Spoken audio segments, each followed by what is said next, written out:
Let's go ahead and get started. With scholarships, there's about 1,000,001 ways that you can run them. There's so many different types of scholarships, each one with its own very unique processes and workflows. And even though there's no right or wrong way to run them, it is essential to have kind of the tools and processes in place to execute them at the highest caliber as possible. I think a lot of organizations look at platforms like Reviewr or even internally at their scholarships, and they think like, how do we create the most efficient workflow for an admin as humanly possible, right? Your limited staff sizes, your foundations, your nonprofits, you got these big missions and big visions. How do we help you stay out of spreadsheets so you can focus more on your mission and vision? And that's very valid. Those are all things we certainly want to do. With that said, at the end of the day, the operators and the admins running these programs make up about a third of it, right? You got the scholars and the applicants themselves, you got your volunteers, your committee members, your board members. And so how do we try to take a step back from the scholarships instead of looking at it as rows in a spreadsheet and data and processes and workflows, and look at it more as a holistic experience? How do we put the applicants in a very low barrier workflow that still collects the essential information that we need from them to make a decision? How do we then also, from the review team's perspective, give them what they need in a very fair, non-biased way to review the candidates, go through a very structured, consistent judging and scoring process, and then leverage that data to make true data-driven decisions, but also injecting things like data redaction and normalization to make sure there's no hidden biases that come into play as well. So I just want to kind of double down and emphasize that like these programs should be an experience, and that's kind of the entire premise behind Reviewr, is to make sure that you're running the most compliant, efficient, low barrier, impactful ways as humanly possible. So in order to do all that information, the first step is the profiles within Reviewr. If there's one kind of takeaway that I want you to walk away with here today, no matter what kind of route you decide to go, is that everything starts with a profile. There are so many moving parts to scholarship operations, and it all starts with the applicants themselves. We've got people, we have their data. So we've got their submission forms, their file uploads, that could be transcripts, references, resumes, any other supporting deliverables, tax returns. And then on top of that, you've got ideally some type of engagement with them. So communication back and forth, some type of formal, review, judging, scoring process. And then for most organizations, another kind of thing I want to emphasize here today is the journey or the relationship with a scholar does not typically end at award. A lot of times you want them to come back and submit additional deliverables. It could be acceptance packets, it could be, agreements, it could be proof of enrollments that they're in good standing, or who knows, if you're one of the more kind of forward-thinking organizations, maybe you want them to come back 1 year from now and kind of give you testimonials of how those scholarships have kind of changed their career trajectories.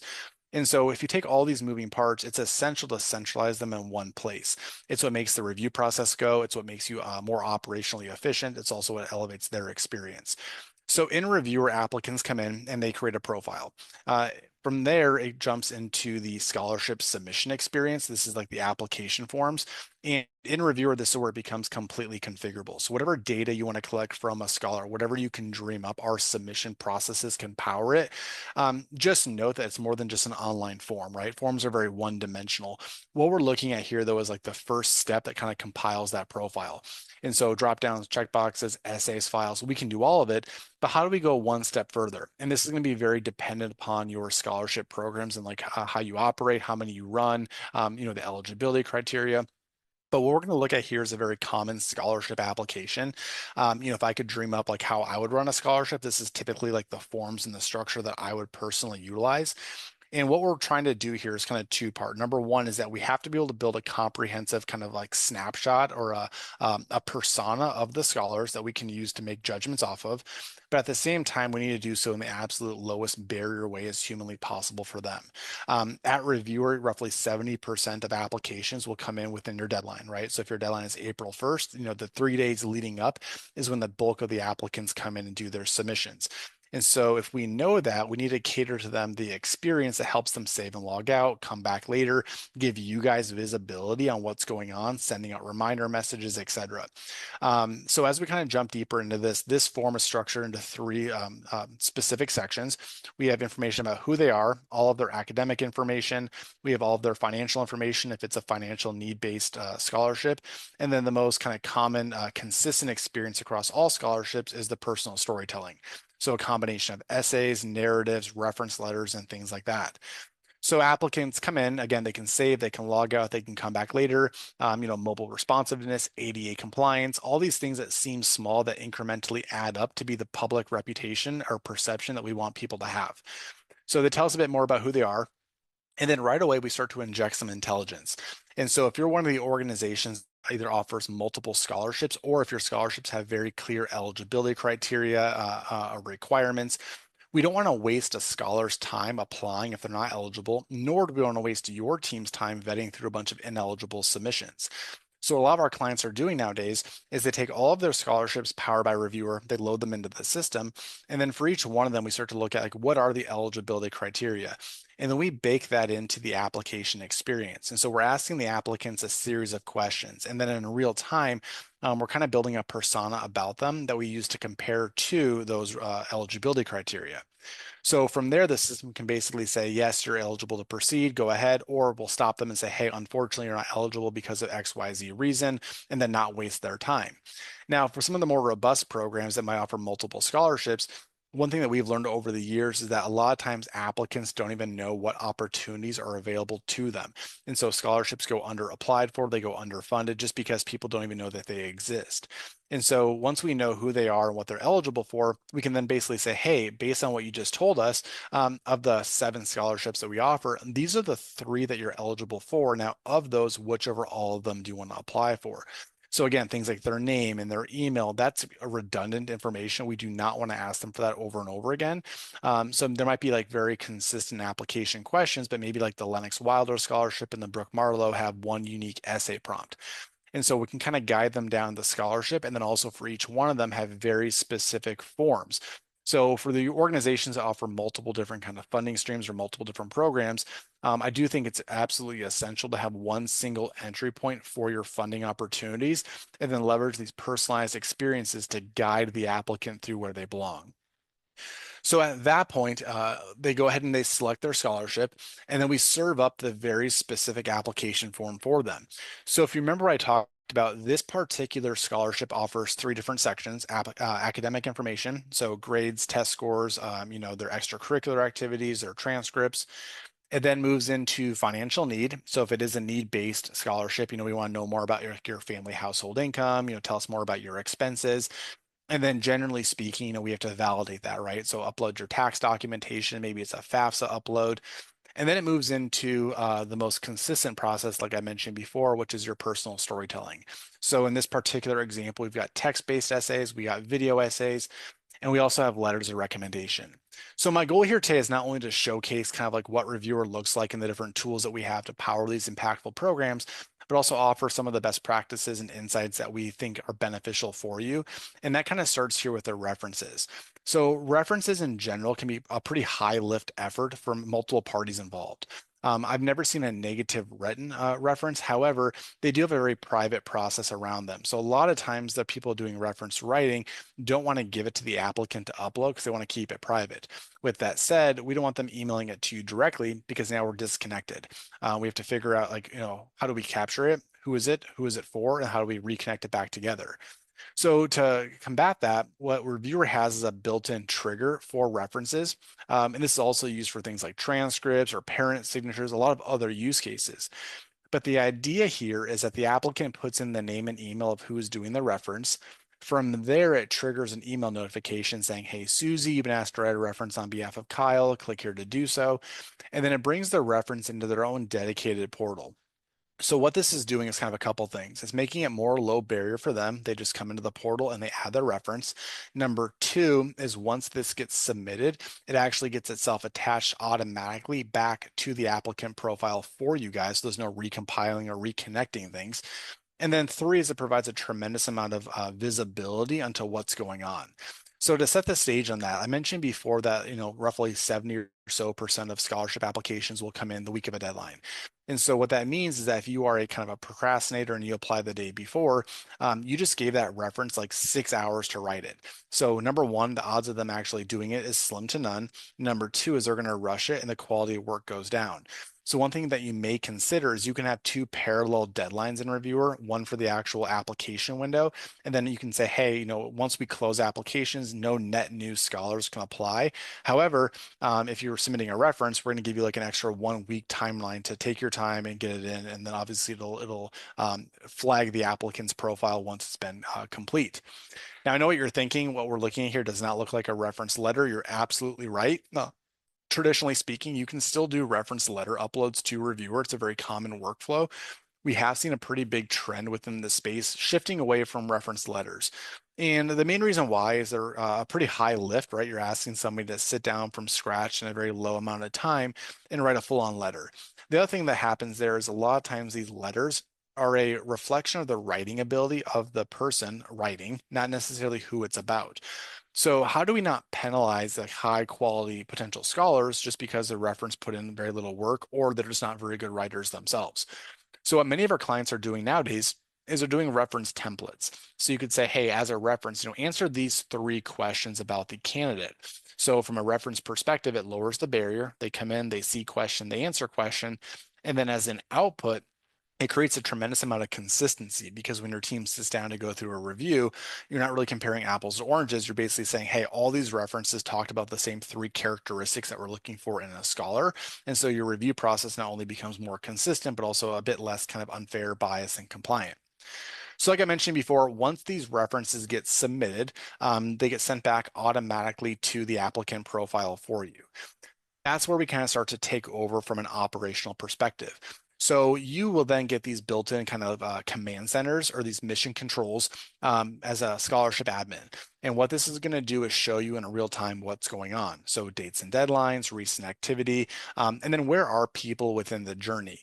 That journey itself is where I get really interested because again, humans like to procrastinate. So on the front end, you're able to identify in real time like how many people have started but haven't finished, who are they, how far they made it.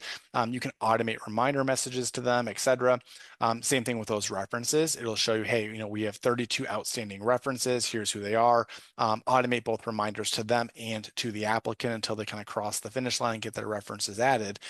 And then bigger picture, if you're one of the organizations that says, hey, look, as a scholar, we now need you to come back and do X, Y, and Z, fund disbursement forms, proof of enrollment. It shows you who's in that stage and then have they done those tasks or not. And of course, very consistently, like I've been talking about, if they haven't done those tasks, since we know that, we can send them automated reminders as well. So let's start to visualize that. So from your command center, this is basically where you take over, managing the ins and outs of your program. So the idea is like, we want all scholarship operations from submission through decision to live in one centralized hub. You can track progress, visibility onto every stage that's going on. You can create your email templates. You can generate your reports, all of the dedicated tools that you need to be successful as an admin. One of those is your scholar profiles. So to help you visualize that, virtually every applicant that applies to your program shows up in this list. Now, it's important to realize that these are not just people or rows within a spreadsheet. These are scholars. These are life-changing opportunities, and we want to treat it as such. So you can sort and filter by virtually any parameter. Again, this is largely dependent upon your own personal scholarships. If you offer 6 different scholarships, you can filter down by which of the 6 you want to look at. You can look at submission status, location, demographic, whatever those metrics look like. From there, I click into the name or ID of my scholar, and it shows us their profile. So what we're basically doing here is we're aggregating all of the deliverables and all of the content and activities about that person into one kind of virtual scholarship packet. So we've got Michael, the scholar here. As I scroll down, you're going to notice that all of the data we've collected from he or she then shows up in the center of my page. So I got who they are, I've got their transcript, I got their test scores, I got their grades, I got their essays. And then from there, we start to branch this off into tabs that are hyper specific to the different use cases. So in Reviewr, there's multiple different types of communication tools. You can send individual emails, you can do bulk emailing, you can do direct messaging, like one-to-one communication. There's also some internal note-taking tools. So very CRM functionality if you want to leave comments and notes either to yourself or with the other team members of yours, including the reviewers. You can log those notes. You can virtually collaborate back and forth. It stores it all on their record, but the scholar themselves will never see that communication or see those messages. As far as the file uploads go, Reviewr can virtually take in any file type. There's about 130 file uploads that we support. More specifically, though, those get embedded in Reviewr. So obviously, this is very beneficial from an admin perspective to audit and view their deliverables. Maybe you want to confirm, the tax return document, household income matches what they said within the form, but also forward thinking. If I'm part of your volunteer review committee and I'm on my tablet at 10:30 at night on my couch doing my review, it's very hard for me to download a document, go access that file, then come back into the system to like review everything and leave my reviews and scores. And so by clicking view, it actually embeds that file directly in front of us in Reviewr. So again, the idea is this is a one-stop shop. Everything that you need is in one place. Ideally speaking, yes, you own the data, you can download it, you can export it, you can do with it what you want, but we want to keep you in the app for literally the entire logistics of the program. Another reason why this is beneficial is that from an applicant perspective, we live in a time now with so many different file formats and types. So number one is that we have to make sure that when they upload their document, we can confirm that we got it. And then B is we want to output consistently for the review team. So if it's a Word document or a PDF or a PowerPoint or a spreadsheet, it doesn't matter to us, it still gets embedded. If you guys are doing like video essays, which is a bit more of a forward-thinking, emerging trend, those videos will also play directly within the system. So you can click view, press play, and then literally the video will play right in front of us. So that's how we handle the documents. And then the last piece of this would be those references. So in this particular example, I actually have a third-party transcript that came in directly from the transcript office, and then 2 individual reference letters. It shows me who they are, it shows me the type of deliverable it is, it shows me if it's done or not. And then when I press view, it actually embeds that deliverable as well. So in this case, Dwight wrote me a reference. I can actually view what Dwight said about me. So to kind of bring things full circle, in this case, Michael came in, created the profile. They went through their entire application form. And now what we're looking at is the backend kind of profile of Michael, his form, his file uploads, any references that were added, any communication that went on. And then, of course, if we've already gone through like a review scoring selection process, all of those results get logged here as well. The reason why I bring that up is this is what unlocks the next step, which is the review and selection side of things. Think through this as like a series of chain links. If any of the chains in the link break or any of the links in the chain break, it has a negative impact or a trickle down effect on everything else. So if we're collecting applications in an inconsistent or manual manner, that puts more operational legwork on you guys to recompile them, build these submission packets, and then of course, then getting to the review team. If it's not structured in a user-friendly way, how do we expect the review team to access the critical data that they need to go through a decision-making process, and then of course, send back to you guys the results? So before we can look at what a review looks like, more importantly is how we structure the review process. This is one of those elements within Reviewr that's highly configurable. There's a lot of different ways to set this up. I call it a grouping system or a bucketing system. But what we're looking at here is 3 very important things. Number 1 is it controls the categorization of the submissions that you're receiving. So again, just to kind of role play with some examples, if you had 5 different scholarships, you actually may have one bucket for each of those 5. And then the system then would know, hey, Kyle, the scholar, applied to the Lennox Wilder scholarship. Therefore, let's drop his or her application into that bucket. The other thing it does is it controls phases of review. So depending on the size of your program, let's just say you had 150 scholarship applications, going from 150 down to 1 or 150 down to 10 is a pretty big lift. And so maybe you want to have like a second or third round review. Maybe you go from like a vetting phase to a review phase to an interview phase to a final selection. So what we're doing here is we're basically doing sub buckets. So you'd have like scholarship number 1, phase 1. And then as people go through the review process, they go to phase 2, phase 3, final selection. The third thing that we do here, which is injected into both of those, is the actual pairing of a scholar with a team member to do a review, either internally or external reviewers. And what we're basically doing here is we're adding them to the buckets. So a common workflow is scholarship applications come in, and there might be a smaller internal team in charge of like a pre-review or a vetting process. And then they release those individuals to phase 2, which has a completely separate team who comes in and they do their judging and scoring with a completely separate rubric. So to visualize that under phase 1, whenever Sally, Sue, and Steve come in, they only see the submissions or the scholars in their bucket. When Cindy, Tony, and Paul come in, they only see the submissions in their bucket. So you can start to visualize how we're building like these committees or these pods and kind of segmenting out what submissions that they should have access to. Now, if you're one of the programs or your team reviews every single applicant, that's great. You just add them to all the buckets. To take this a step further, we at Reviewr try to monitor volunteer fatigue. It very much is a real thing. There is a law of diminishing return. It depends on the length and scope of your applications, but also the scorecards. On average, most reviewers who are volunteers really struggle to look at more than 20 submissions apiece. Okay, so if we know that's the case, how do we ensure that they're not looking at maybe more than 20? So if I open up one of these buckets, what it's going to do is it's going to show me then a listing of every single applicant that we have. It's also going to show me who from our team in theory could review them. So from there, you can get kind of creative and do a couple different things. You could say, well, with my process, I want to ensure that every applicant gets reviewed 3 times, no more, no less. Or maybe you want to say my volunteer team should never read more than 20 applicants. You can actually bulk select these submissions and then type in, give every applicant 2, 3 reviewers, or give every reviewer no more than 20 submissions apiece. And then the system will then equally and randomly take those submissions and then divvy it out. So it's a really powerful tool to control volunteer fatigue. If you want to have more manual control, maybe you're very like a healthcare society and you want to have a very specific reviewer with a background or a expertise within a certain space reviewing a very particular candidate, that's totally fine as well. You can override this and do manual pairings. So you could say, hey, even though each one is assigned to 3 people, maybe there's a conflict of interest, or maybe I want to make sure that Mark is being reviewed by these 3 or 4 people. You can start to manually select exactly what committee members are reviewing what scholars. So at the end of the day, what we're basically doing here is we're taking the submissions in and we're dispersing it to the team for review. Either everybody reviews everybody, you can leverage automations, you can do randomization, you can do one-to-one pairing. Whatever your model looks like, there's an assignment model for it.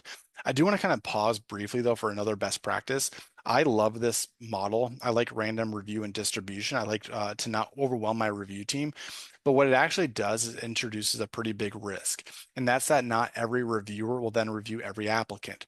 So what happens if maybe one of your review committee members on average scores way higher or lower than the others? If you're a traditional organization and you use a scorecard and you run averages, any applicant that was paired up with that quote unquote tougher judge is going to be at a disadvantage. So in Reviewr, we actually have some pretty cool tools in place to help you, identify the individual judging tendencies by your staff. So it might say, hey, on average, Kyle scores a 10, but Susie gives a 20. And then what it does is it actually normalizes it for you. So it says, you know what, I really don't care if Kyle scores a 10 or a Susie scores a 20. What I really care about is how did Kyle score this particular scholar against his or her own average? And then we use that to normalize against the other reviewers. So now it's a bit more of like a robust or advanced capability, but I always want to throw that out there that if anybody on the call is doing random distribution, I would highly recommend trying to look at that type of tool because I think that the results may be a little bit eye-opening of how it impacts the results. The other thing that we want to look at here too, as we go to the review, is what data is made available to the review team. So it's very common in a scholarship to redact information. It could be things like name or email or demographic details, or maybe you're collecting a bunch of deliverables purely for record keeping purposes. So for example, like a tax return to verify household income. What the system can actually do is hide that data from a particular user type. So we could say, hey, even though we collected all this information, as a reviewer specifically, we just want you to see X, Y, and Z. So just keep in mind that if you want to do data redaction, that happens automatically for you. The other thing I want to look at too from a best practice perspective is most humans work down the list top to bottom. So if me and 5 other people are all looking at the same 10 scholars, we're all going to review the same person first and the 10th person 10th. The downside of that is that 10th person now has comparison bias. They're being compared against everybody above them where the first couple applicants didn't have that. And so one small thing that you could consider doing is just shuffling that list. It's still the same 10 submissions that we're all reviewing. However, the order of those 10 for each one of us is going to look different. And then believe it or not, even using a scorecard, that in itself actually does have an impact on the end results. So that's some of the compliance and the non-bias elements I want to make sure that we cover here today. So as a reviewer, when they click into the name or ID of one of your applicants, they're then presented with a split screen. So half of the page is that quote unquote applicant profile. That's a combination of their submission form, their file uploads, the notes, or whatever information that you've collected that you want them to see. And then the other half of the page is your selection tool. So again, there's so many ways that you can do this. I've seen thumbs up, thumbs down, sad face, smiley face. I've seen like 75 questions that are weighted on scoring averages. It's up to you. At the end of the day, though, I'm a huge advocate of having some type of formalized scoring rubric. It helps hold the review team accountable. It creates a very consistent, cohesive experience. And then we can start to leverage the data from that to make selections. Obviously, we have some organizations that will generate reports of the scores and say, based off of these results, here's who gets awarded. Others use it to drive very impactful deliberation meetings. In fact, you could also consider, once the results come in, pre-sharing that back out to your teams and your committees. That way, when they join your Zoom calls or your in-person deliberation meetings, they're coming prepared to have insightful conversations. But the idea here is they could be logging in from their couch at home and side by side view the applicant profile. They can check out those file uploads. They can jump over to those references while side by side, filling out your rubrics or your scorecards or your selection sheets. And then once the reviewer is done, they simply submit and they rinse and repeat until they reviewed all the candidates assigned to them. Now, as that's happening, you actually get these built-in kind of dashboards. Now, there is more comprehensive reporting behind the scenes that shows you a lot more about like what's going on with the scoring, how each judge scored per question. What we're looking at here, though, is kind of a high-level leaderboard that in real time shows you, has your review team done their job or not? Much like your applicants, they too may procrastinate. And so it shows you from a report, when they last logged in, what their progress percentages are. You can send them reminders. And then as the results come in, what this is doing is showing you on an applicant by applicant basis who reviewed them, their individual scores, their total scores, their averages, the normalized results I talked about earlier. And then we at Reviewr never make decisions for you. We just give you the data to make the most insightful decisions you can. So if you're one of the organizations that would filter from high to low and say, hey, these are the recipients, great. If you're one of the organizations that does a multi-phase review, also great. You can start to flag people from here and say, hey, let's take the top 10 and then move them to an interview phase. So you systematically just move them from one stage to the next. Or lastly, if you're one of the organizations that wants to deliberate, that's also great. You can then pull this page as a team and say, hey, the results are in. Here's how everybody was scored. Now let's deliberate and talk about why we scored the way we did. There might be a very compelling case why Richard here, who is the third highest, actually gets funded or not funded, right? So at the end of the day, making it very easy for you guys to look at the results. No more spreadsheets, no more manual formulas. This is being pulled automatically in real time from the review cards that we just looked at. So the last thing I want to look at here is what happens next. So hypothetically, if we take, say, Jordan here and say, we're going to fund them with a scholarship, what you'd be able to do is flag them from this page, and you can start to log some of those deliverables, right? Some of our clients give out like set dollar amounts per scholarship. Those are very financial need or need-based scholarships. And so they might say, hey, you requested, $6,000, we're going to give you 2,000. Maybe it's an ongoing renewable scholarship. So it's a 4-year scholarship where we need them to come back each and every year to reapply. So all of those workflows are built in. What's important though is that we need to flag them there as a scholarship recipient and what type of scholarship. From there, the scholar themselves will just re-enter their profile for those ongoing deliverables.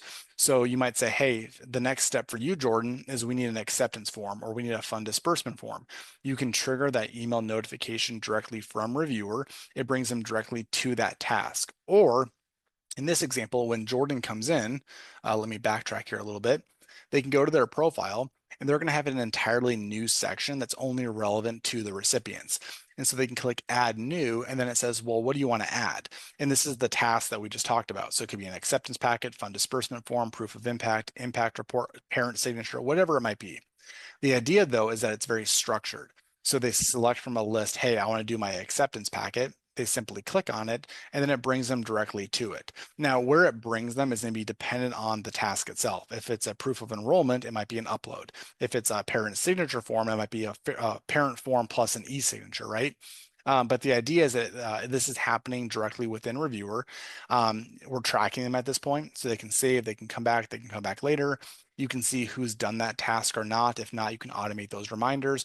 But the beauty of this is that once they submit that deliverable, it drops it right back into their profile. So now you can start to really visualize the end-to-end life cycle of what started with Michael starting with who they are, has now grown into who they are, their form, their files, the evaluation results, the communication, and all ongoing deliverables that we need from them throughout the entire course of their journey. If this was a multi-year scholarship, maybe next year Michael comes back. Instead of filling out entirely new scholarship applications, we just pull forward their details. They can edit that. Maybe their email has changed or their address has changed. But now we want them just to submit like a renewal. So it's like, again, proof of enrollment, they're in good standing. And then that goes into a brand new dedicated review workflow that happens kind of side by side with all the net new applicants to the first year cycle.